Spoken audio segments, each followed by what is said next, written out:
నమస్కారం సార్, ఎలా ఉన్నారు? బాగున్నాను సార్. ఈరోజు చాలా సంతోషంగా ఉంది సార్. ఎప్పటి నుంచో నాకు మీరు కూడా చాలా సంతోషంగా ఉంది. సమాజం గురించి ఎప్పుడు మీరు పరితపించే వ్యక్తి. అది నేను ఎందుకంటే స్టూడెంట్ లైఫ్ నుంచి చూస్తున్నాను.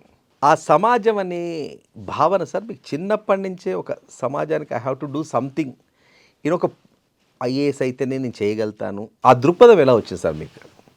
అంటే చిన్నప్పటి నుంచి రావడం అనేది కాదు. అంటే మనం చూస్తున్న పరిస్థితులను బట్టి మన దేశంలో ఎవరికైనా అవకాశం వస్తే మనం ఏదైనా అవకాశం అనేది ఈ దేశంలో అంత సులభంగా రాదు. ఎవరికి వచ్చేవాళ్ళు చాలా తక్కువ మంది ఉంటారు. మనకు అవకాశం వచ్చినప్పుడు ఇది మన గొప్పదనం అనుకునేవాళ్ళు చాలామంది ఉన్నారు. వాస్తవానికి మన గొప్పదనం కాదు అది. మనకు వచ్చిన అవకాశం అనేది అప్పుడున్న పరిస్థితుల్లో మనం ఎంతో కొంత మనం అనుకునేది సాధించడానికి అవకాశం ఇచ్చింది. సో అవకాశం ఇచ్చినప్పుడు దాన్ని సద్వినియోగం చేయడం అంటే ఏం లేదు, మళ్ళీ paying back to the society. A society నిన్ను చేసిందో, ఏ సొసైటీ నీకు అవకాశం ఇచ్చిందో ఆ సొసైటీకి మళ్ళీ సంథింగ్ ఏదైనా చేయగలిగినంత. అంటే ఎక్కడ కూడా మనం గొప్ప గొప్ప పనులు చేయక్కర్లేదు. మన చేతిలో ఉన్నది మనం ఇక్కడెక్కడ పెద్ద నీతులు సూత్రాలు ఏమక్కర్లేదు. మనం చేయగలిగింది ఎటువంటి సందేహం లేకుండా చేయడం అనేది. తర్వాత అక్కడెక్కడ కూడా నేనేదో గొప్ప పని చేసేస్తున్నాను కాదు. ఈ అవకాశం వచ్చినప్పుడు నేను చేయగలిగేది నేను చేస్తాను అనుకొని చేయడమే. ఆ చేయడం వల్ల మాత్రమే మనకి యాక్చువల్గా చెప్పాలంటే సంతోషంగా అనిపిస్తుంది. అంతేకాని నేనేదో గొప్ప పని చేసేస్తున్నాను, నేను తప్పితే దీన్ని ఇంకెవ్వరు చేయలేరు, ఈ రెండు ఉండకూడదు పబ్లిక్ లైఫ్లో ఉన్న వాళ్ళకి ఎవ్వరికి కూడా. సంచేతం అంటే మన పరిస్థితులే తయారు చేశాయి. నాకు అటువంటి భావన అనేది పరిస్థితుల వల్ల వచ్చింది. అంటే మా ఊరు చాలా అంటే మీరు చాలా ప్రకాశం జిల్లాలో బ్యాక్గ్రౌండ్ చాలా ఊరు చివరి ఊరు. ఫైనాన్షియల్ కూడా బ్యాక్గ్రౌండ్ అంతగానో స్ట్రాంగ్ ఏమి. ఇద్దరు పేరెంట్స్ ఇద్దరు elementary school teachers. Okay. So దాదాపు ఇది 1972లో సార్ వాళ్ళ ఇద్దరి జీతం కలిసి 250 రూపాయలు ఉండేది. Only 250 rupees. 250 రూపీస్. ఈ 250 రూపీస్ 6 చిల్డ్రన్. నేను లాస్ట్ వాడిని, నా తర్వాత మా చెల్లెలు. యువర్ ద యంగెస్ట్, నా తర్వాత చెల్లెలు. ఓకే. సో వీళ్ళందరూ చదువుతుండేవాళ్ళు. సో వీళ్ళందరినీ వాళ్ళు మేనేజ్ చేయడం అంటే ఏంటంటే ఇద్దరు ఎలిమెంటరీ స్కూల్ టీచర్సు. కానీ గొప్ప విషయం సార్, ఆ రోజులు ఇద్దరు మదర్ ఫాదర్ ఎలిమెంటరీ టీచర్స్. అంటే వాళ్ళకి మంచి అవేర్నెస్ కొద్దిగా చదువు. అంటే బేసిక్గా వాళ్ళను వాళ్ళు తయారు చేసుకున్న వాళ్ళు ఓన్గా ఓన్ చేసుకున్న 1920sలో మన మొత్తం ఆల్ ఓవర్ ది కంట్రీ కూడా మన దేశంలో ఎక్కువ సోషల్ అవేర్నెస్ అనేది, ఎడ్యుకేషన్ మీద కొంత ఫోకస్ అనేది బ్రిటిష్ పీరియడ్లో వచ్చిన టైం అది. సో ఆ టైంలో వీళ్ళు 1930sలో వీళ్ళు వాళ్ళ నోటీస్కి వచ్చారు. వాళ్ళు విలేజెస్ తిరుగుతుండేవాళ్ళు, ఇండియన్ విలేజెస్. సో వాళ్ళని దొరలు అంటారు. ఈ దొరలు మా ఊరికి వచ్చినప్పుడు మా నాన్న బాగా పొడుగ్గా ఉంటుంది, 6'3", జస్ట్ లైక్ యూ. అండ్ మంచి పర్సనాలిటీ. పొడుగ్గా సన్నగా అట్లా ఉంటాడు ఆయన. రివర్ట్ లాగా. సో అయితే అప్పటికి చదువు అనేది ఏం లేదు. He was something like 14 years ఎంతో వ్యవసాయం చేసుకుని. ఎందుకంటే he was an orphan. Sir he was an orphan. అప్పుడే సమ్ ప్లేగ్ ఏదో వచ్చేసి పేరెంట్స్ ఇద్దరు చనిపోయారు. వాళ్ళ మేనమామ దగ్గర ఉండేవాడు. సో ఇంకా అక్కడ వాళ్ళ వ్యవసాయం ఈయన ఉన్న కాస్త వ్యవసాయం ఈయన చేసేవాడు. అందువల్ల ఈయన పని అంతా ఏంటంటే జస్ట్ ఆ వ్యవసాయం చేసుకోవడము, ఉండడం అంతే మామ దగ్గర. సో అట్లా ఈ దొరలు ఆ ఊళ్ళు తిరుగుతున్నప్పుడు ఈ ఊరికి వచ్చినప్పుడు క్యూరియాసిటీ కింద పిల్లలందరూ అక్కడ చేరితే వాళ్ళలో బాగా పొడుగ్గా ఉన్నాడు కాబట్టి ఆయన కనపడ్డాడు. అంటే చూడంగానే ఒక ఆకట్టుకుని, అంటే పొడుగ్గా ఉన్నాడు కదా, అందరికన్నా పొడుగ్గా ఉన్నాడు కాబట్టి కనపడ్డాడు. కనపడగానే నీ పేరేం పేరు? నార్మల్ రొటీన్లో కొండయ్య అన్నాడు. కానీ నువ్వు చాలా చీర్ఫుల్గా ఉన్నావు, నీ పేరు కొండయ్య ఉండకూడదు అని. అంటే ఈయన ఇంగ్లీష్లో మాట్లాడుతున్నాడు, వాళ్ళకి ఏమర్థమవుతుంది? సో అందువల్ల ఆయన ఆనందం అని పేరు పెట్టాడు. ఆనందం. ఆనందం. అద్భుతం. సో అట్లా అప్పుడు మా ఊరు నుంచి 40 కిలోమీటర్స్ కనిగిరి, అక్కడ మాత్రమే హై స్కూల్ ఉండేది, బేసిక్ టీచర్ ట్రైనింగ్ స్కూల్ ఉండేది. సో ఈ 40 కిలోమీటర్లు వాళ్ళ కాలంలో ఇది 5 డే వీక్ కదా, 5 డే వీక్ కాబట్టి ఆ 40 కిలోమీటర్లు నడిచిపోయి, ఎవ్రీడే బస్సులు లేవు, ఎవ్రీడే కాదు, ఇప్పుడు వన్స్ ఇన్ 2 వీక్స్ అక్కడికి వెళ్ళి 2 వీక్స్ ఉండి మళ్ళీ నడక మార్గమే. నడకే. అప్పుడు ఆ రోజుల్లో బస్సులు లేవు, ఈవెన్ రోడ్డు కూడా ఉండేది కాదు కదా. That was 40s, 1940s. అప్పటికి ఇండిపెండెన్స్ కూడా రాలేదు. 1940స్లో. అందువల్ల ఏంటంటే ఆ రకంగా కష్టపడి తనంతట తానే చదువుకున్నవాడు. సిమిలర్లీ మా అమ్మ కూడా అట్నే, ఆమెది కూడా 40 కిలోమీటర్లు వాళ్ళ ఊరు నుంచి కనిగిరి. సో ఆమెంతటా ఆమె కష్టపడి చదువుకుంది. అమ్మ పేరు సార్? నవమణి గారు. సో అయితే వీళ్ళిద్దరూ ఎవరి పాటికి వాళ్ళు కష్టపడి చదువుకొని వచ్చిన వాళ్ళు కాబట్టి సంహౌ ఆ మ్యాచ్ ఎట్లనో కుదిరింది. వాళ్ళు పెళ్లి చేసుకున్న తర్వాత ఇక ఉద్యోగం కోసం వెయిట్ చేయకుండా వాళ్ళే అక్కడ ఒక చిన్న ఇల్లు కట్టేసేసి స్కూల్ మొదలుపెట్టారు. They started their own school. దాని తోడుగా వాళ్ళు మాకున్న ఆ చిన్న వ్యవసాయం, మా నాన్న స్కూల్కి వెళ్ళకముందు, స్కూల్ అయిపోయిన తర్వాత ఆ వ్యవసాయం చేసేవాడు. మా అమ్మ ఒక చిన్న కిరాణా స్టోర్ లాగా రన్ చేసేది. సో దీంతో మాకు ఏంటి, ఈ జీతము, సర్వైవల్. దీంతో ఫార్చునేట్లీ బ్రదర్స్ కూడా ఒకరి తర్వాత ఒకరు పికప్ చేశారు. కొంచెం పెద్దవాళ్ళు అవుతున్నప్పటికీ ఎల్డెస్ట్ బ్రదర్ తను నెక్స్ట్ ఉన్న ఇద్దరి రెస్పాన్సిబిలిటీ తీసుకున్నాడు. సో అదైన తర్వాత నెక్స్ట్ బ్రదరు ఆ ముగ్గురు దాంట్లో అయిపోయేటప్పటికి, మేము ముగ్గురు ఉన్నప్పుడు నాకన్నా ఎల్డర్ బ్రదరు తను మా ఇద్దరు రెస్పాన్సిబిలిటీ తీసుకున్నాడు. చాలా ఆదర్శవంతం సార్. సో అట్లా ఎక్కడికక్కడ ఆ రిలే రేస్ లాగా చేసుకుంటూ పోవడం వల్ల ఏంటంటే ఇవన్నీ చూస్తూ వచ్చాం. ఇవన్నీ చూసినప్పుడు ఏంటి, చుట్టుప్రక్కల వాతావరణం ఏంటి, చదువుకోగలిగే వాళ్ళు లేరు. తర్వాత చదువుకోవాలంటే కూడా చాలా కష్టపడాల్సిన పరిస్థితి. నేను నా 10th ఇయర్లో 3 బస్సులు మారి 175 కిలోమీటర్స్ దూరంలో హాస్టల్లో చదువుకున్నాను నేను. It's a very remarkable. ఒక 10 years బాయ్గా అలోన్. ఎందుకంటే వేరే ఎవరు తీసుకెళ్తారు 175 కిలోమీటర్లు. అది ఎక్కడ సార్ 175 కిలోమీటర్స్ మీరు రీచ్ అయ్యే ప్లేస్? ముదివర్తిపాళెం అని చెప్పి, నెల్లూరు జిల్లాకు దగ్గరలో, నెల్లూరుకి అటువైపు ఉంటుంది. ఓకే.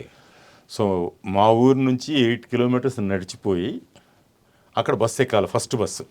సో ఆ ఫస్ట్ బస్సు ఒక 30 కిలోమీటర్స్ ఉండే ఊరిలో పామూరులో దించుతుంది.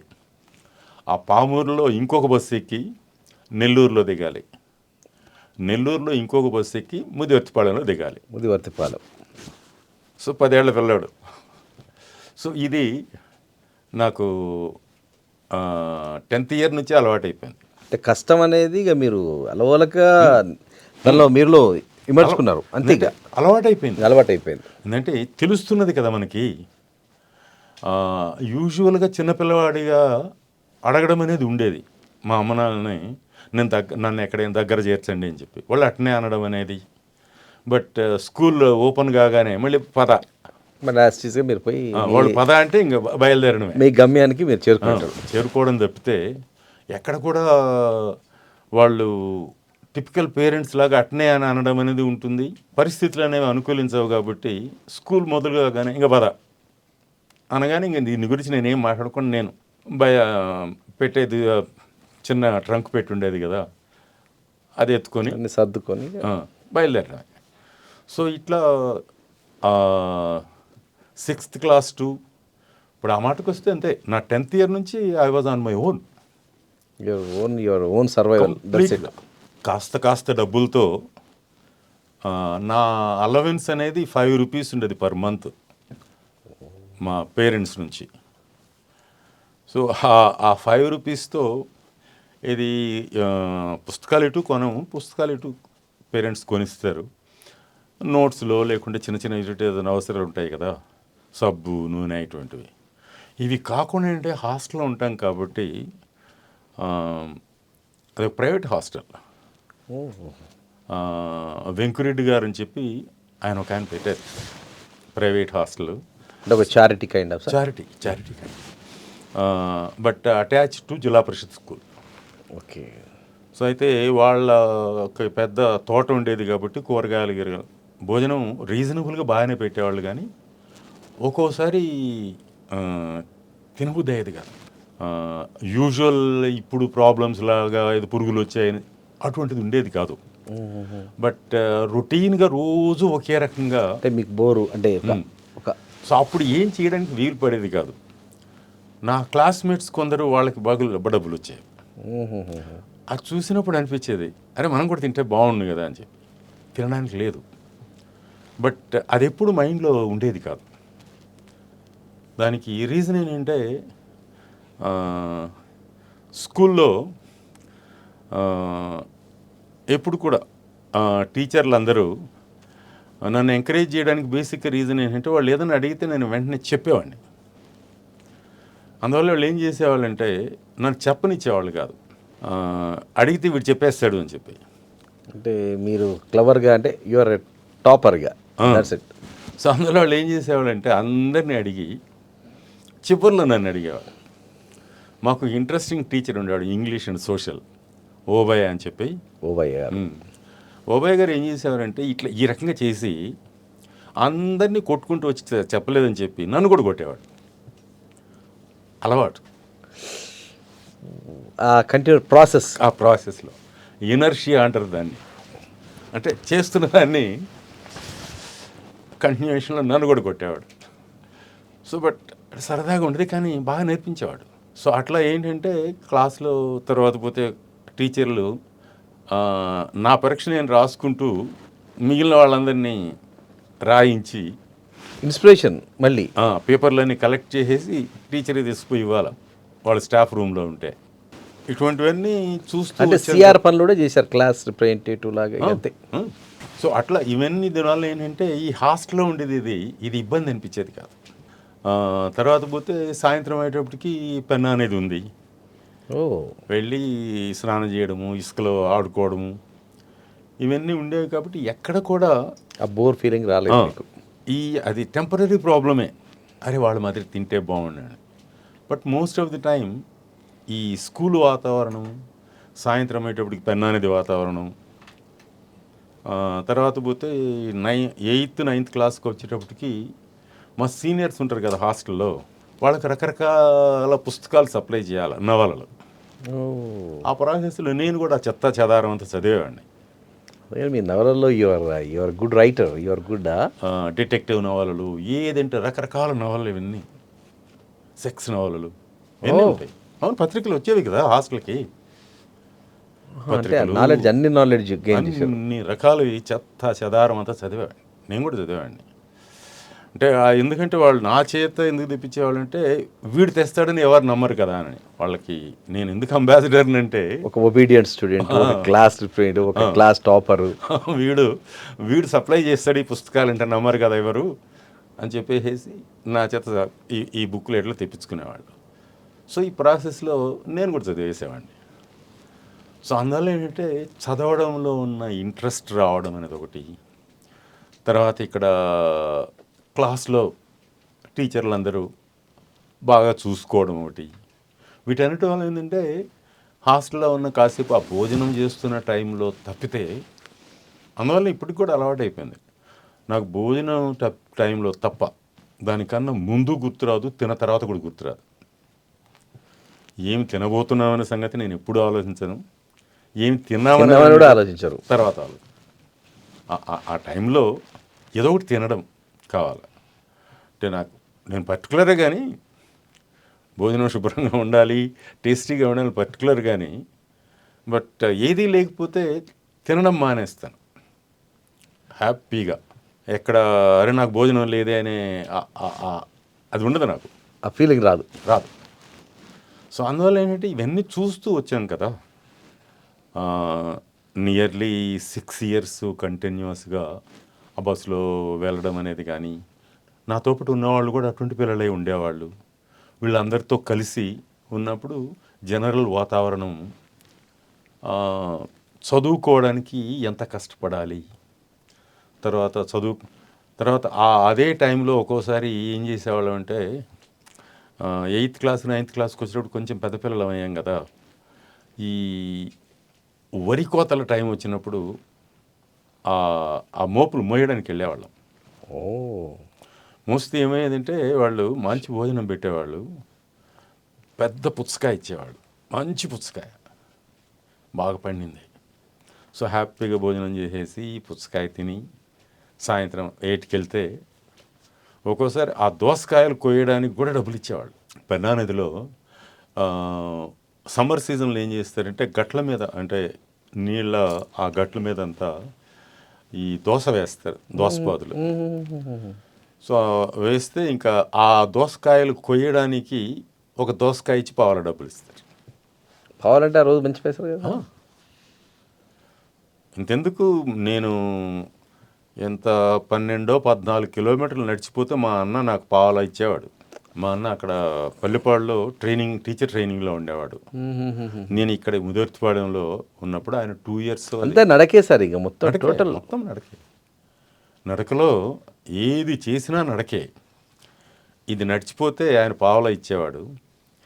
అట్లనే మాకు 8th క్లాస్ 9th క్లాస్కి వచ్చేటప్పటికి మేము అందరం కలిసి ఒక 5 రూపాయలు కానీ సంపాదించగలిగినట్టయితే ముదివర్తిపాలెం నుంచి నెల్లూరుకి 28 కిలోమీటర్లు. 28 కిలోమీటర్లు ఈ పెన్నా నది ఒడ్డున బయలుదేరి వెళ్ళిపోయినట్టయితే నెల్లూరు చేరిపోవచ్చు. స్విమ్ కాదు, నడిచిపోవడం. ఆ తీరాన్ని తీరం వెంబడి నడిచిపోయి ఈ 5 రూపాయలతో మాకు 4 సినిమాలు, తర్వాత పోతే 6 పూటలు రాగవిహారం ఉంది అక్కడ నెల్లూరులో. రాగవిహార్లో ఇడ్లీ సాంబార్ 40 పైసలు ఆ రోజుల్లో. సో 6 40 పైసలు, 2 40 పైసలు. ఆ రోజుల్లో నేల 40 పైసలు. సో 4 సినిమాలు అంటే 160 పైసలు, 4 రూపాయలు. తర్వాత పోతే ఇటువంటి వాతావరణంలో కూడా జనరల్ మన స్కూల్లో మనల్ని బాగానే చూసుకుంటున్నారు, ఈ హాస్టల్ వీళ్ళు బాగానే భోజనం పెడుతున్నారు. ఎందుకు పెట్టాలి వాళ్ళు భోజనం? లేదు కదా, కానీ వాళ్ళు పెడుతున్నారు. స్కూల్లో టీచర్స్ బాగా చదువు చెప్తున్నారు.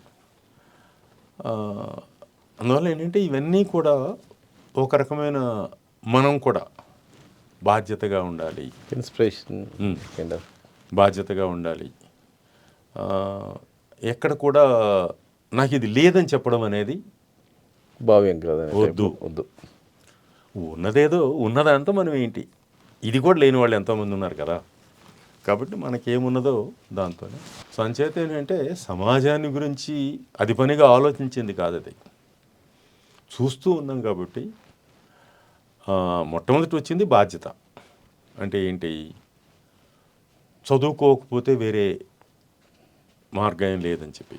కానీ యాజ్ యూజువల్ ఆ రోజుల్లో నిరుద్యోగం అనేది చాలా ఎక్కువ ఉండేది. ఆ రోజుల్లో సార్, ఆ రోజుల్లోనే ఎక్కువ ఉండేది. అంటే ఎందుకంటే లేకపోతే ఓన్లీ గవర్నమెంట్ మీద ఆధారపడి, గవర్నమెంటే ఉద్యోగం ఉంటే గవర్నమెంటే. సో అందువల్ల ఇంట్లో 2 అన్ఎంప్లాయిడ్ ఉండేవాళ్ళు. మా ఎల్డెస్ట్ బ్రదరు అన్ఎంప్లాయిడ్ ఉండేవాడు, నెక్స్ట్ ఆయన కూడా అన్ఎంప్లాయిడ్ ఉండేవాడు. అందువల్ల నేను 10th క్లాస్కి వచ్చేటప్పటికి ఆ టీనేజ్లో ఉండే తల బిరుస్తనం ఉంటుంది కదా, చదవడం వేస్ట్ అనే డెసిషన్కి వచ్చేసాను నేను. బాగా చదువుకుంటున్నా కూడా, బాగానే మార్కులు వచ్చినా కూడా చదవడం వేస్ట్ అని చెప్పేసి మా నాన్నకు పిచ్చి కోపం. అయితే మిగిలిన వాళ్ళు ఆయన కోపానికి మాట్లాడేవాళ్ళు కాదు, కానీ నేను పిల్లచేష్టలు కదా, నేను ఏమైనా మాట్లాడేవాడిని మా నాయనతో. సో ఈ అతి తెలివి టీనేజ్ తల బిరుస్తనంతో ఆయన ఏం చేశాడంటే, అప్పుడు విఆర్ కాలేజీ మాకు కాలేజీ అంటే విఆర్ కాలేజీ, ఫేమస్ కాలేజ్ అది. విఆర్ కాలేజ్ వెంకటగిరి రాజా కాలేజ్, వెంకటగిరి రాజా కాలేజ్. విఆర్ కాలేజీలో చదవడం ప్రెస్టీజ్ కూడా ఉన్న కాలేజ్ అయితే, బట్ ఆ కాలేజీలో చదవడం అనేది ప్రెస్టీజ్. సో ఈయన ఏం చేశాడంటే, ఇంటర్మీడియట్కి విఆర్ కాలేజీలో చేరడానికి నువ్వు అప్లికేషన్ తీసుకొచ్చుకోవాలన్నాడు.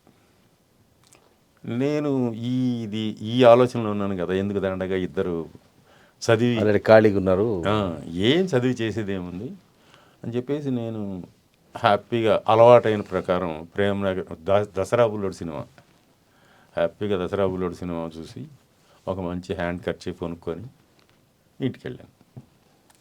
ఆయన మొదటి 2 రోజులు ఏం అడగలేదు. 3వ రోజు అడిగితే అప్లికేషన్ ఏది అని. తల తెక్కేటు ఉంది కాబట్టి ఈ హ్యాండ్ కర్చీఫ్ చూపించాను ఆయనకు. నేను పిచ్చిగా కొట్టాడు. దసరా బుల్లోడు హ్యాండ్ కర్చీఫ్ చూపెట్టారా మామూలుగా? ఆయన ఆ సినిమాలో పెట్టుకుంటాడు కదా నాగేశ్వరరావు గారు. హ్యాండ్ కర్చీఫ్ పిచ్చిగా కొట్టాడు. సరే అయినా కూడా ఆ రోజుల్లో దెబ్బలు తినడం తప్పితే ఇంకా దాని గురించి ఇంక వేరే అప్పీల్ లేదు, ఇంకేం లేదు. దెబ్బలు తిన్నాను. అయినా కూడా నా పాటికి నేను సైలెంట్గా ఉండిపోయాను. అప్పటికి కూడా చెప్పలేదు ఆయనకి నేను చదవాలనుకుంటున్నానని. నేను సైలెంట్గా ఉండడమే ఆయనకి ఆన్సర్, నేను చదవను అనేది. సో అందువల్ల కాలేజీలన్నీ అడ్మిషన్లు అంతా అయిపోయినాయి. చివరికి మా అన్న అప్పుడు ఎంబీబీఎస్ ఫస్ట్ ఇయర్లో సెకండ్ ఇయర్ ఉన్నాడు. ఆయన ఏం చేశాడంటే, ఎట్లా నువ్వు చదవకపోతే ఎట్లా, నువ్వేం చేయక్కర్లేదు, నాకు చిన్న సాయం చేస్తావు అన్నాడు. అదేదో పెద్ద నేనేదో ఫేవర్ చేసేటట్టు. చెప్పు అన్నాడు. చెప్పుంటే ఆయన అప్లికేషన్ తీసుకుని నువ్వు సంతకం పెట్టి చాలు అంటే నేను దాని మీద సంతకం పెడితే ఇచ్చి వచ్చాడు. వాళ్ళు ఆ కాలేజీలో కాలేజీలో ప్రిన్సిపల్ ఆయన ఏమనుకున్నాడంటే, నాకు అన్నిట్లో బాగా మార్కులు వచ్చాయి, లెక్కలు అస్సలు రావు, దానిలో జస్ట్ నేను ఒక్కడిని పాస్ అయ్యాను విత్ 38 మార్క్స్. ఆయన ఏమనుకున్నాడు, ఇవన్నీ ఇన్ని మంచి మార్కులు వచ్చినప్పుడు తెలుగులో 80, తర్వాత సోషల్లో 78, ఇట్లా ఏదేదో రకరకాలుగా, సైన్స్లో 76, ఇట్లంతా వచ్చినప్పుడు వీడికి మా మ్యాథమెటిక్స్లో 38 ఎందుకు వస్తాయి, 88 అనుకున్నాడు ఆయన. నాకు వచ్చింది 38. సో అనుకొని మీ వాడిని సీటు కోరుకోమని అని అంటున్నాడు మా అన్నతో. అంటే వాళ్ళు ఆ రోజుల్లో ఈయన ఎంబీబీఎస్ చేస్తున్నాడు కదా, అందువల్ల ఆ రోజుల్లో అందరూ ఏంటంటే ఇటు ఇంజనీర్ అన్నా కావాలి, డాక్టర్ అన్నా కావాలి. ఓ అప్పటి నుంచిందా సార్ ఇది రెండు? సార్ అవును, పక్కా మళ్ళీ డాక్టర్ ఆర్ ఇంజనీర్? అవును. ఎందుకంటే మంచి ఉద్యోగాలంటే డాక్టర్ ఇంజనీర్ అనే కదా. తర్వాత తెలివైన పిల్లలు అంటే వీటి రెండే, బైపీసీ, ఎంపీసీ, మ్యాథమెటిక్స్ బాగా వస్తే ఎంపీసీ, లేకపోతే డాక్టర్ కావాలంటే సైన్స్ బాగా వస్తుంది. సో ఆ బైపీసీ తీసుకోవడం, నేను బైపీసీ కావాలన్నాడు. సో బట్ అప్పుడు కూడా మళ్ళీ మా అన్నకు కూడా మళ్ళీ కండిషన్ పెట్టాను నేను, ఇంటర్మీడియట్ తర్వాత మళ్ళీ బైపీసీ తీసుకునే క్వశ్చనే లేదు అని. ఎందుకంటే మరి డాక్టర్ కావాలంటే బైపీసీ చేయాలి, నువ్వు ఒకటే ఉన్నావు కదా చాలులే అని. టీనేజ్లో ఉండే క్లారిటీ ఉంది మీకు, టీనేజ్లో ఉండే తలతిక్క ఉంది, క్లారిటీ కూడా ఉంది. సో అందువల్ల ఏంటంటే లాస్ట్లో కొత్తగా పెట్టిన కాలేజీ కాబట్టి జూనియర్ కాలేజీ నాకు సీట్ వచ్చింది. అక్కడ కూడా హ్యాపీగా సరదాగా ఎక్కడ కష్టపడి చదివిందంటూ ఏం లేదు. మొత్తం 2 ఏళ్ళు సరదాగా గడిపేసేసి లాస్ట్లో స్కాలర్షిప్ ఏదో వచ్చింది. దాంతో పుస్తకాలు మొత్తం ఒక సెట్ కొనేసి వాటి అన్నిటిని శుభ్రంగా చదివేసి పరీక్ష వేస్తే ఫస్ట్ క్లాస్ వచ్చింది కదా, డాక్టర్ అప్లై నథింగ్ డూయింగ్, బీఏనే చేస్తాను అని. ఇది ఎక్కడ గోలరా, నువ్వు బీఏ చేసి ఏం చేస్తావు అని. బీఏనే చేస్తాను. దానికి కూడా కారణం ఉంది. ఇప్పుడు ఎందుకంటే నాగేశ్వరరావు ఎఫెక్ట్ అది. అంటే సినిమాల్లో మనకి కావాలంటే చూడండి, పాత రోజుల సినిమాల్లో నాన్న ఉండడు, అమ్మ ఏదో కూలి పని అదేదో చేసేసి, తర్వాత హీరో వచ్చేసేసి బీఏనే చదువుతుంటాడు. సడన్గా వచ్చేసి అమ్మ నేను ఫస్ట్ క్లాస్లో పాస్ అయ్యాను అంటుంటాడు. ఆ తర్వాత నెక్స్ట్ డైలాగ్ వచ్చేసేసి ఇక నుంచి మన కష్టాలన్నీ తీరిపోయినాయా అని చెప్పి అమ్మ అంటుంది. నాకు అనిపించింది సినిమాల్లోనే ఎందుకు మనం ఎందుకు చేయకూడదు. మంచి ఇన్స్పిరేషన్. అందువల్ల బీఏనే చేస్తాను. ఇదేంలో సీట్ రాని వాళ్ళు కదా బీఏ చేసేది, నో బీఏనే చేస్తాను. సో అట్లా బీఏలో చేరిన తర్వాత సరే ఫస్ట్ ఇయర్ వరకు సరదాగానే ఉన్నాను. బట్ సెకండ్ ఇయర్కి వచ్చేటప్పటికి సరదా అనేది నాకు లైఫ్ చేంజింగ్ అయింది. అప్పుడు ఈ మనకి ఇదేంటి జై ఆంధ్ర తెలంగాణ ఉద్యమం స్టార్ట్ అయింది సార్. ఉద్యమం స్టార్ట్ అయింది. సో దానివల్ల ఏంటంటే ఆల్మోస్ట్ 5 months కంటిన్యూస్గా హాలిడేస్ వచ్చాయి కాలేజీకి. చాలా ఎఫెక్ట్ పడ్డది. వచ్చాయి. ఇంకా ఆ టైంలో మా పేరెంట్స్ని ఇద్దరిని ట్రాన్స్ఫర్ చేశారు, వేరే ఊళ్ళో ఉన్నారు. ఇంటి దగ్గర ఇంకెవరు లేరు, నేను ఒక్కడిని మా పశువులు. అందువల్ల నాకు 2 పనులు ఉండేవి. వాటిని పగుటిపూట తోలుకొని పోయి పశువులు కాసుకోవడం, సాయంత్రం వచ్చిన తర్వాత వాటికి మేత వేసేసి కట్టేసి పాలు పిండేసేసి నేను కూడా మంచి ఒక గ్లాస్ పాలు తాగేసి భోంచేసేసి రేడియో పెట్టుకొని చదువుకోవడం. ఇష్టం వచ్చినా చదువుకోవడం, ఇష్టం లేకపోయినా చదువుకోవడం, మొత్తం మీద చదవడం 5 నెలలు చదివి తర్వాత ఎగ్జామినేషన్ సెకండ్ ఇయర్లో అప్పుడు లాంగ్వేజ్ మాత్రమే, ఇంగ్లీష్ అండ్ తెలుగు. ఫైనల్ ఇయర్లో సబ్జెక్ట్స్. సో ఆ లాంగ్వేజెస్ ఆ పరీక్ష రాసినప్పుడు నేనేమనుకుంటారు చెడగొట్టాను రా అనుకున్నాను. కానీ వాళ్ళు నాకు యూనివర్సిటీ ఫస్ట్ ఇచ్చారు. Good kind of. అప్పుడు అనిపించింది అరే చదివితే రిజల్ట్స్ వస్తాయిరా. సో అందువల్ల ఏంటంటే అప్పుడు మళ్ళీ డిసైడ్ చేసుకున్నాను, సెకండ్ ఇయర్లో యూనివర్సిటీ ఫస్ట్ జస్ట్ ఇట్లా చేస్తే వస్తే థర్డ్ ఇయర్లో కనీసం ఫస్ట్ క్లాస్ అన్న రావాలి కదా మనకు అని చెప్పి అప్పుడు అనుకున్నాను. అప్పుడు కొంచెం భయం వచ్చింది, మనం ఫైనల్ ఇయర్లో ఖచ్చితంగా ఫస్ట్ క్లాస్ తెచ్చుకోవాలి. లేకపోతే అప్పటికప్పుడు కూడా డిసైడ్ చేసుకున్నాను, ఫస్ట్ క్లాస్ వస్తే ఎంఏ చేస్తాను, సెకండ్ క్లాస్ వచ్చినట్లయితే ఏదైనా ఉద్యోగం చూసుకుంటాను, థర్డ్ క్లాస్ వచ్చినట్టయితే ఇంకా చదివేది లేదు, దేశం మీద పడి దేశం చూడడమే, అంటే ఇంటితో కూడా సంబంధం లేదు అని అనుకున్నాను. బట్ ఫస్ట్ క్లాస్ వచ్చింది. ఫస్ట్ క్లాస్ వచ్చిన తర్వాత ఇక మాకు కాలేజీకి యూనివర్సిటీకి గోడ ఒక్కటే అడ్డం. ఈ పక్క ఉంటే అబ్బాయిలు, ఆ పక్క ఉంటే మెన్. సో ఆ గోడ దాటడం అనేది మాకు పెద్ద గోల్గా ఉండేది. ఓకే. ఇక్కడ ఉంటే పిల్లలు అన్నట్టు, అక్కడ ఉంటే పెద్దవాళ్ళు అన్నట్టు. పెద్దవాడు ఇక మనకంటూ ఒక స్వేచ్ఛ, సమ్ కైండ్ ఆఫ్. సో అట్లా అప్పుడు కూడా వీళ్ళేంటి మిగిలిన నా క్లాస్మేట్స్ అంతా ఫస్ట్ క్లాస్ వచ్చింది. ఆ ఫస్ట్ క్లాస్లో నాకేంటి ఎకనామిక్స్, హిస్టరీ అండ్ తెలుగు నా సబ్జెక్ట్స్. దానిలో హిస్టరీలో తెలుగులో బాగా మార్కులు వచ్చాయి. వాటికన్నా తక్కువ వచ్చింది ఎకనామిక్స్లో. వీళ్ళందరూ ఏంటంటే నీకు హిస్టరీ తెలుగులో బాగా మార్కులు వచ్చాయి కాబట్టి వాటి ఏదైనా ఒకటి తీసుకోవచ్చు కదా. అరే అట్లా కాదురా, ఎక్కడ తక్కువ మార్కులు వచ్చినాయో అది కదా మనం నేర్చుకోవాల్సింది, నేను అదే తీసుకుంటాను. ఎకనామిక్స్ తీసుకోవడం వల్లనే నాకు ఉద్యోగం వచ్చింది. లేకపోయినట్టయితే తెలుగు హిస్టరీ తీసుకున్నట్టయితే అంతే సంగతులు, అవుట్. ఆ ఎకనామిక్స్ తీసుకున్న దానివల్ల ఈ డిపార్ట్మెంట్లో పడ్డాను. ఆ డిపార్ట్మెంట్లో పడిన దానివల్ల లోకం ఇంకాస్త తెలిసింది. అంటే ఎస్వి యూనివర్సిటీ అనేది కాస్ట్ బేస్డ్. ఓకే. కంప్లీట్గా ఒక రూరల్ యూనివర్సిటీ అది. అంతే ఇక తిరుపతి పట్టణం రూరల్ వాతావరణం, కంప్లీట్గా రూరల్ వాతావరణము. తర్వాత రెడ్లు, నాయుళ్ళు అనేది డామినెంట్ కమ్యూనిటీస్, వాళ్ళ ఆధిపత్యం. సో అందువల్ల ఆ ఆధిపత్యం వల్ల ఇంకొక ఫేసెట్ తెలిసింది లైఫ్లో. ఏంటి యూనివర్సిటీ అంటే ఈసారి యూనియన్లో ఎవరి ఆధిపత్యం, ఈసారి రెడ్లదా లేకుంటే నాయుళ్ళదా. సో అట్లా ఉన్నప్పుడు ఇదేంట్రా ఇది అని చెప్పేసి మన పాటికి మనం చదువుకున్నాము, బాగానే ఉంది. వాడెవడో మన ముఖ్యమంత్రి తెలియని వాడు యూనివర్సిటీ ఫస్ట్ ఇచ్చాడు, తర్వాత పోతే ఫస్ట్ క్లాస్ కూడా ఇచ్చాడు, వీళ్ళేంటి ఇట్లా ఉన్నారని చెప్పేసి ఇదేదో బాగాలేదని చెప్పి మేము ఎలక్షన్లు ఉన్నప్పుడు ఎలక్షన్లో పార్టిసిపేట్ చేశాం. ఇదేదో మార్చాల్సిందే అని. మా వాడు గెలిచాడు, మీరు నిలబెట్టిన క్యాండిడేట్. సో దాంతో ఇక మా పని పెట్టారు మీ అపోనెంట్స్. ఎందుకంటే డిపార్ట్మెంట్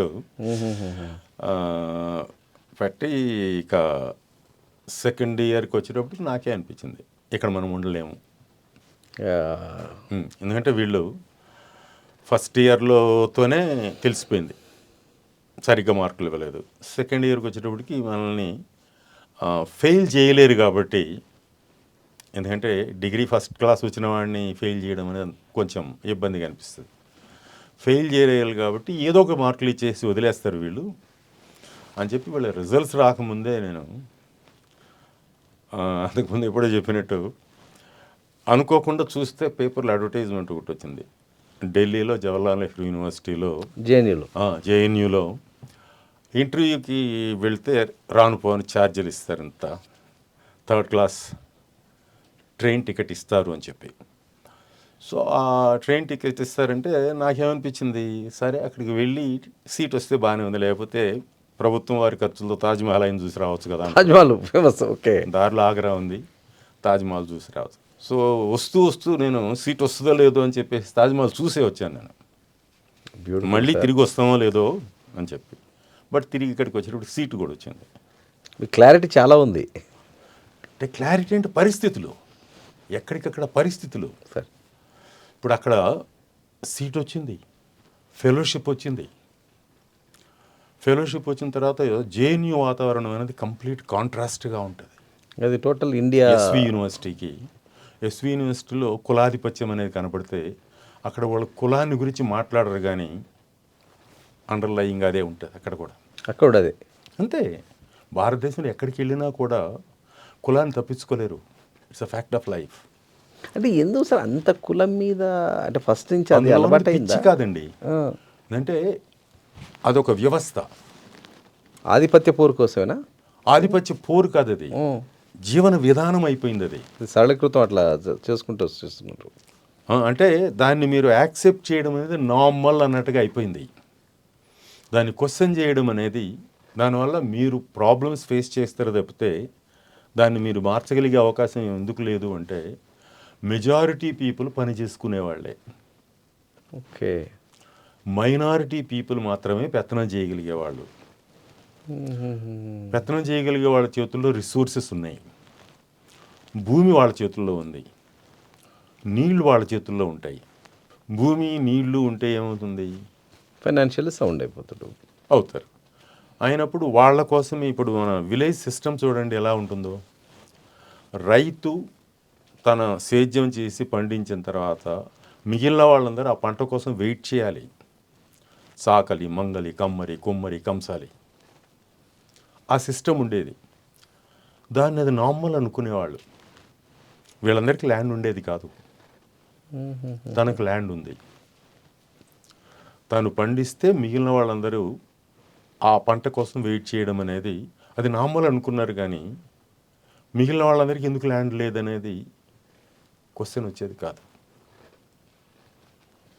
అంటే ఏంటి, నివురు గప్పిన నిప్పు అంటారే, ప్రశాంతంగా ఉంది అని మనం అనుకుంటాం కానీ ఉండదు. ఉన్నది ప్రశాంతత కాదు. యు ఆర్ యాక్సెప్టింగ్ అంతే వాట్ ఈస్ దేర్. సార్ ఇవన్నీ ఒక ఛాలెంజ్ సార్. సార్ యూనివర్సిటీలో ఈ వర్గపోరాటాలు అనేది ఇది కామన్ థింగ్. అది సరే, అది అయింది, మీరు చూశారు ప్రత్యక్షంగా. ఇప్పుడు మన గౌరవ ఆంధ్రప్రదేశ్ ముఖ్యమంత్రి వారు నారా చంద్రబాబు నాయుడు గారు కూడా మీకు super senior, I believe is a research scholar, I believe. మీకు ఎప్పుడన్నా సార్తో అలా ముఖాముఖిగా ఎప్పుడన్నా జరిగిందా సార్? ఏమన్నా కలుసుకునేవాళ్ళు. ఎలా జరిగేది సార్ అంటే సంభాషణలు ఏమన్నా? బట్ బేసిక్గా ఎలక్షన్స్ టైంలో కలుసుకోవడం అనేది తప్పనిసరి అయింది. నైస్. దగ్గర పర్సనాలిటీస్ కూడా సేమ్ దగ్గరగా ఉంటాయి మీ పర్సనాలిటీ. అది అంత వెంటనే అప్పుడు తెలియదు, కానీ తర్వాత ఎప్పుడో సరదా జరిగింది. నేను అంటే మేమిద్దరం కలిసినప్పుడు, ఆయన ముఖ్యమంత్రిగా, నేను కలెక్టర్గా. ఇక్కడ అది నల్గొండ జిల్లాలో సార్ కలిసినప్పుడు అప్పుడు ఈ పర్సనాలిటీస్ ఒక రకంగా ఉన్నాయనేది అప్పుడు ఆడెవడో నిజంగా అప్పుడు మీడియాలో కూడా వచ్చిందంటే టాక్. అది సరదా కూడా చేశాడంటే, తను ఏం చేశాడంటే, మామూలుగా అప్పుడు బస్సులో తిరిగేవాళ్ళు కదా ఆయన. తిరిగేటప్పుడు రెయినీ సీజన్, సో ఆ బస్సులో వస్తూ నల్గొండ బార్డర్లో నా Mahabubnagar collector handing over, Nalgonda జిల్లా కలెక్టర్ టేకింగ్ ఓవర్, ఇట్లా అంటే receiving the CM. Correct. So అయితే మా దగ్గరికి వచ్చేటప్పటికి ఆల్మోస్ట్ లంచ్ టైం. జన్మభూమి కార్యక్రమాలు అట్లలో జన్మభూమి, తర్వాత శ్రమదానం అవి చాలా ఫేమస్ కదా సార్ అప్పుడు. మా ఇద్దరు పోస్టర్లు ఉండేవి. కలెక్టర్ గారు అండ్ ముఖ్యమంత్రి గారు. మా ఇద్దరు Nalgonda poster all over the state ఉండేవి. అయితే అక్కడ లంచ్ టైం అయింది. సో లంచ్ టైం అయినప్పుడు ఇంకా అక్కడ బస్సు ఆపేసేసి భోజనానికి కూర్చుంటే ఈయన ఏం చేశాడండి, ఎందుకంటే మిగిలిన వాళ్ళందరినీ అట్లా ఒకరి దగ్గర ఉంటే నన్ను మాత్రమే పిలిచేసి మనిద్దరం భోంచేద్దాం రా. సరే వాడెవడో ఈ పెద్ద టవల్ వేసాడు మేము కూర్చోవడానికి. రోడ్ ప్రక్కన పచ్చగడ్డి టవల్ వేసాడు. దాని మీద అది ఎట్లుందో ఆయనే తెచ్చుకున్నాడో ఏమో, మనకి ఎవరో వాళ్ళు కొన్నారో తెలియదు, కానీ బాస్ అని రాసింది దాని మీద సెంటర్లో. ఓకే. సో దానికి చెరకు పక్క కూర్చున్నాం మేము. వాడు కరెక్ట్గా దాన్నే ఫోటో తీసేసి హూ ఈజ్ ది బాస్ అని క్వశ్చన్ మార్క్ పెట్టాడు. అంటే ఇద్దరం ఒకే రకం కనపడుతున్నాం కదా. ఫస్ట్ టైం అప్పుడు తెలిసింది మేమిద్దరం ఒక రకం కనబడతాము అని చెప్పి. అంతకు ముందాక కంపారిజన్ జస్ట్ తెలియదు, పోలిక just. So next day morning Deccan Chronicle వాడు ఫస్ట్ పేజీలో ఇది వేసి ఈ ఫోటో వేసేసి హూ ఈజ్ ది బాస్ అని చెప్పి తమాషగా ఒక ఇట్లా పెట్టి అట్లా అప్పుడు దాకా తెలియదు మేమిద్దరం ఒక రకం కనబడతాము అనేది. సో అట్లా ఈ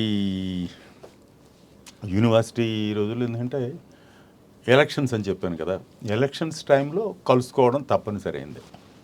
ఎందుకంటే ఫ్రమ్ ది బిగినింగ్ ఆయన పాలిటిక్స్లో ఉండేవాడు. అంటే బాగా యాక్టివ్ సార్ సీఎం గారు, అంటే యూనివర్సిటీలో ఉన్నారు బాగా. University he was I think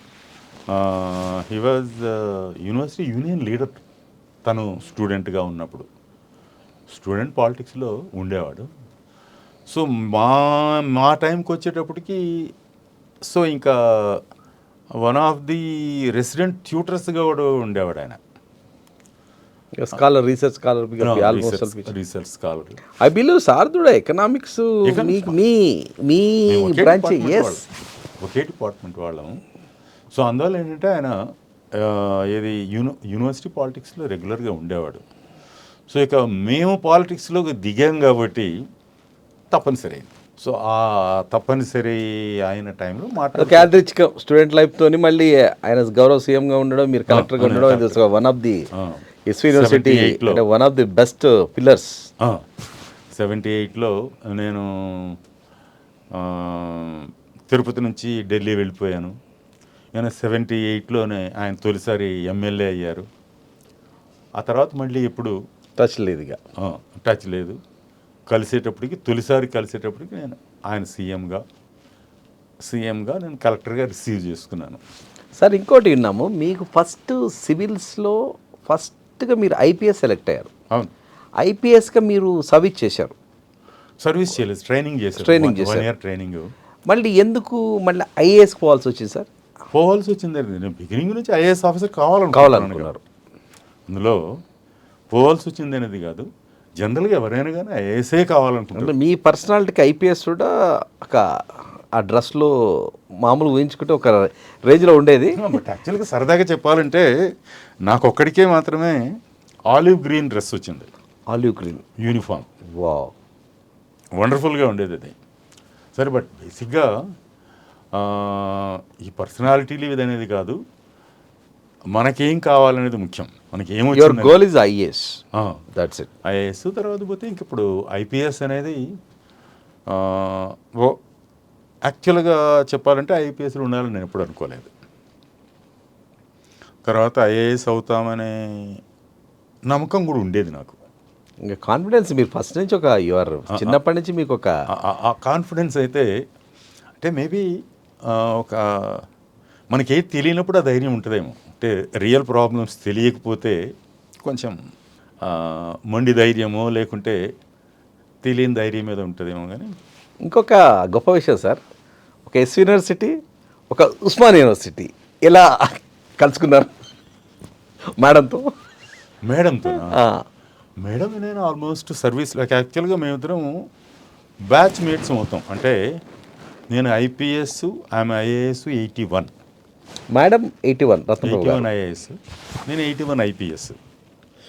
oh same. ఇప్పుడు ఆ రకంగా బ్యాచ్మేట్స్ అవుతాం, కానీ నేను ఐఏఎస్లోకి వచ్చిన తర్వాతనే ఏది ఈ అప్పటికి తెలుసు అంటే ఏంటి, ఇండైరెక్ట్గా ఆమె తెలుసు. దానికి రీజన్ ఏంటంటే ఏంటి, హైదరాబాద్లో ఉన్నవాళ్ళు కానీ జనరల్గా ఆంధ్రప్రదేశ్ అంటే కంబైన్డ్ స్టేట్లో ఉన్నవాళ్ళు ఎగ్జామినేషన్ రాయాలంటే వీలైన వాళ్ళు కోచింగ్కి వెళ్ళేవాళ్ళు. ఆ కోచింగ్కి వెళ్ళినప్పుడు వాళ్ళు పాస్ అయినప్పుడు ఇంటర్వ్యూలు ఇవన్నీ ఉంటాయి కదా, అటువంటి వాటిని నేను ఏదో యాదృచ్ఛికంగా చూశాను. ఎందుకంటే నేను కూడా అప్పుడు 80లో పరీక్ష రాస్తున్నాను కాబట్టి చూశాను.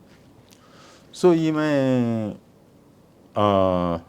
తర్వాత పోతే ఇన్సిడెంటల్గా వాళ్ళ నాన్న జిల్లా కలెక్టర్గా జిల్లా మీకు ప్రకాశం చేశారు చంద్రయ్య గారు, అద్భుతమైన సార్కి మంచి మాజీ చీఫ్ సెక్రటరీ గారు. అసలుకి ఏపీఎస్ మెంబరు కదా సార్, మొత్తం ఫస్ట్ ఫౌండర్గా రిటైర్ అయ్యారు. సో అందువల్ల ఏంటంటే ఆ రకంగా ఇండైరెక్ట్గా తెలుసు. దెన్ ఐపీఎస్లోకి వచ్చేటప్పటికి ఆమె ఐఏఎస్లో ఉంది, నేను ఐపీఎస్లో ఉన్నాను. బట్ ఎప్పుడు కూడా ఏంటి ఇది పెళ్ళి ఇదంతా అప్పటికి ఆ ఆలోచనే లేదు. ఆ మాటకు వస్తే ఆమెను చూసేంతవరకు పెళ్లి చేసుకోవాలన్న ఆలోచన కూడా నాకు లేదు. బహుశా పెళ్లి చేసుకోకుండా కూడా ఉండాలనుకున్నానో ఏమో, అంతవరకు పెళ్లి గురించి ఆలోచన కూడా ఉండేది కాదు. బట్ సర్వీస్లోకి వచ్చిన తర్వాత కామన్ ఫ్రెండ్స్ వాళ్ళు ఎవరు ఇట్లా సజెస్ట్ చేసినప్పుడు తొలిసారి చూశాను. చూడగానే అనుకున్నాను ఏమి చేసుకోవాలి ఫస్ట్. ఎక్సలెంట్. ఏంటంటే she is too simple. Madam very simple sir, she is also like humble. Too simple, క్వైట్గా. సో అందువల్ల అంటే ఓకే, ఎస్. కానీ భలే కలిపాడు సార్ భగవంతుడు, గ్రేట్. ఎందుకంటే మేడము ఎప్పుడు సమాజం, తను ఎప్పుడు పబ్లిక్ పబ్లిక్ పబ్లిక్. ఆమె నిలబడి మేడం దగ్గరికి కొన్ని వందల మంది వచ్చేస్తారు. మీ దగ్గర అంతే. అసలుకి this is one of the great thing. అంటే marriage sir made in for heaven అని ఒకనేయా. సో అట్లా అంటే వాళ్ళ నాన్నది చూసింది కాబట్టి ఆమెకి అది వచ్చేసింది. అంటే ఆయనకి పట్టాల చంద్రయ్య అని పేరు, మా మామగారికి. చంద్రయ్య గారు ఇప్పుడు యాక్చువల్గా ఆయన చాలా ల్యాండ్ డిస్ట్రిబ్యూట్ చేశారు, అసైన్ ల్యాండ్. ఆయన విలేజ్ బాగా తిరిగి 2 పనులు రెగ్యులర్గా చేసేవారు. ఒకటి ఇల్లు లేకపోతే అక్కడికక్కడనే ఇల్లు వచ్చేసి ఇళ్ళ పట్టా, ముందు ఇళ్ళ పట్టా ఇచ్చేయడం అనేది. తర్వాత పోతే అక్కడ కానీ ల్యాండ్ ఉన్నట్టయితే ల్యాండ్లెస్ వాళ్ళకి ల్యాండ్ ఇవ్వడం. అందువల్ల ఆయన్ని ఆ రకంగా గుర్తుపెట్టుకోవడం. పేదలపాటి ఒక పెద్ద వరం. పట్టాల చంద్రయ్య. పట్టాల చంద్రయ్య. సో అందువల్ల ఏంటంటే ఆయనకి మంచి మంచి పేరుంది. సో అదంతా చిన్నప్పటి నుంచి వీళ్ళు చూస్తూ పెరిగారు కాబట్టి ఈమెకి డాటర్గా నేను కూడా ఎందుకు చేయకూడదు అనేది వచ్చేసింది. బాగా ఇన్స్పైర్డ్, బాగా మోటివేషన్. తర్వాత పోతే ఆయనకు కూడా ఆ కోరిక ఉండేది, పిల్లలు ఇది కావాలని చెప్పి. బట్ ఫస్ట్ ఈమె ఎక్స్ప్రెస్ చేసింది నేను చేస్తాను అని. ఈమె లాస్ట్ కదా, ఇద్దరు బ్రదర్స్. ప్రదీప్ చంద్ర గారు ప్రదీప్ చంద్ర ఈమెకి అన్న అదే బ్రదర్. అంటే ఎప్పుడు సారే బ్యాచ్ ఆయన నెక్స్ట్ బ్యాచ్ 82. మీ తర్వాత? నా తర్వాత కాదు, మేడం తర్వాతనా? మేడం తర్వాత. మేడం 81 ఐఏఎస్ కదా, ఆయన 82 ఐఏఎస్. సో ఈమె ఐఏఎస్ అయిన తర్వాత ప్రదీప్ చంద్ర గారు ప్రైవేట్ సెక్టర్లో ఏదో ఉద్యోగం చేస్తూ అప్పుడు ఐడియా వచ్చినట్టుంది, ఏంటి ఏం ఉద్యోగాలు చేస్తున్నాం మనము అని. సో అప్పుడు రాసి నెక్స్ట్ ఇయర్లో 82 ఐఏఎస్లో వచ్చారు.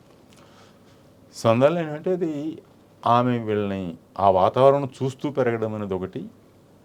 నా వరకు నాకేంటంటే నాకు చిన్నప్పటి నుంచి ఐఏఎస్ని గురించి తెలుసు, కానీ ఐఏఎస్ కావాలని నేను ఇప్పుడు అనుకోలేదు. నేను ఫస్ట్ ఎగ్జామినేషన్. మీరు చిన్నప్పుడు సారు కలెక్టర్గా చేశారు కదా చంద్రయ్య గారు? అంటే ఆయన 71, 72, నేను 10th క్లాస్ ఆ టైంలో. ఎప్పుడైనా అనుకున్నారా అంటే చంద్రయ్య గారు నేను సిఎస్ గారి కూతుర్ని చేసుకుంటాను అంటే, ఒక సిఎస్ గారు కలెక్టర్ కూతుర్ని? ఆలోచన వచ్చే అవకాశమే లేదు, అసలు లేదు, అవకాశం లేదు. తర్వాత పోతే నాకు ఐఏఎస్ని గురించి చాలా చిన్నప్పుడు తెలుసు. ఇంగ్లీష్ ఆల్ఫాబెట్లో నాకు తెలిసిన మొట్టమొదటి 3 అక్షరాలు ఐఏఎస్ఏ. దాని అర్థం నేను ఐఏఎస్ కావాలని తర్వాత అనుకున్నానని కాదు. ఫస్ట్ టైం నేను ఎగ్జామినేషన్ రాయాలనుకున్న దానికి కారణం మా అమ్మ. అమ్మ ఇన్స్పిరేషన్ ఉంది. నేను యాక్చువల్గా లెక్చరర్గా యూనివర్సిటీలో ఉన్నాను, హ్యాపీగా ఉన్నాను. నాకు ఇష్టమైన ఉద్యోగం అదే. That is the highest job కదా, ఎడ్యుకేషన్ డిపార్ట్మెంట్లో యూనివర్సిటీలో లెక్చరర్గా ఉన్నాను. సో నాకు ఇష్టమైంది. సో అది చేస్తున్నప్పుడు మా అమ్మ ఏమైందంటే, ఆమె ఒక రకంగా ఇది యాక్టివ్గా ఉండడం అనేదే కాకుండా చుట్టుప్రక్కల ప్రపంచాన్ని ఇదంతా గమనిస్తుంటుంది. మంచి విజనరీ సార్ అమ్మ. ఆమె చూసినట్టుగా ఉంది. ఈ శంకరన్ గారిని, తర్వాత పోతే మా మామగారిని వీళ్ళు చూసినట్టున్నారు, ఆ స్కూల్కి వచ్చినట్టున్నారు. ఈమెమనిందంటే, నువ్వు కలెక్టర్ కావచ్చు కదా అండి, ఎందుకు అంటున్నావు అమ్మా అని. ఏంటి ఇప్పుడున్న ఉద్యోగం బాగాలేదా అన్నాను. బాగాలేదని కాదులే కానీ కలెక్టర్ కావచ్చు కదా అని. ఎందుకు అట్లా అంటున్నావు అమ్మ? ఇప్పుడు మేమిద్దరం ఎలిమెంటరీ స్కూల్లో టీచర్స్మి. సో మీ అన్నలు ఆ వెల్ఫేర్ డిపార్ట్మెంట్లో ఉన్నారు, బాగానే ఉంది, కానీ వాళ్ళు కూడా హై స్కూల్ లెవెల్ టీచర్లు అనుకుందాము. ఇప్పుడు యూనివర్సిటీలో అంటే అక్కడ కూడా నువ్వు కూడా పంతులువే కదా అంటే డిఫరెంట్ లెవెల్స్లో అందరూ పంతులే కదా. అమ్మ టీచరే కాబట్టి అమ్మకి ఈజీగా అని బోధనే కదా చెప్పేది. నువ్వు యూనివర్సిటీలో ఉన్నావు కానీ బట్ నువ్వు కూడా పంతులువే కదా. అది ఇప్పుడు ఏం చేయాలంటావమ్మా అని. నువ్వు కలెక్టర్ కావచ్చు కదా అంటే ఆ మైండ్లో వీళ్ళని చూసిన దానివల్ల ఉండొచ్చు. ఎందుకమ్మా నేను, ఎందుకేముందా కలెక్టర్ అంటే ఎవరికైనా సాయం చేయాలంటే చేయొచ్చు కదా, ఏదైనా చేయొచ్చు కదా. అంటే ఏదైనా ఇప్పుడు కలెక్టర్ మీద ఉండే ఒపీనియన్ అది, ఏదైనా చేయొచ్చు కదా, ఎవరికైనా ఏ సాయం కావాలన్నా చేయొచ్చు కదా. ఒకవేళ ఊళ్ళో ఎవరికైనా ఇల్లు లేకపోతే ఇల్లు ఇవ్వచ్చు కదా, నీళ్ళు లేకపోతే బావులు దూవించవచ్చు కదా, లేకపోతే భూమి లేకపోతే భూమి ఇవ్వచ్చు. ఇవన్నీ వాళ్ళ ద్వారా విన్నట్టుగా ఉంది, కలెక్టర్లు ఇవన్నీ చేస్తున్నారండి. సో అట్లా చేయొచ్చు కదా అండి. సర్లేమ్మా అని.